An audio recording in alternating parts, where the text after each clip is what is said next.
কি ব্যাপার দাদা, গালে কি হলো? বউ মেরে একদিকটা আলু করে দিয়েছে। মারিনি রে, দাঁতে পোকা লেগে ফুলো বকু অবস্থা হয়েছে। ও, দাঁতে পোকা লেগেছে। আমি ভাবলাম বউয়ের হাতে তো রাত দিন এরকম খাচ্ছ, তাই জন্য মনে হয় ফুলে উঠেছে। তো কি বলছে ডাক্তার? এই খৈনি দিয়ে দিয়ে দাঁতটা এরম হয়েছে। বউ কিছুতে টাকা দিচ্ছে না, তোকে ডাক্তার বলেছে দাঁতটা তুলতে হবে। কি করি যে গিয়ে ধরো। দাদা গো, কি দুঃখ তোমার, তোমার দুঃখ আমি ঘুচিয়ে দিচ্ছি। দেখেছো কি সুন্দর দাঁত তুলে দিলাম, বেশি টাকা খরচা হলো না। এসব আমার কেলোয়া। দাদা কম করে অন্তত 100 টাকা দাও আমাকে। হ্যাঁ ভালো তো সত্যি।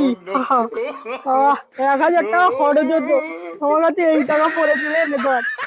যাই, এই টাকায় এবার একটা বোতল খাবো আমি।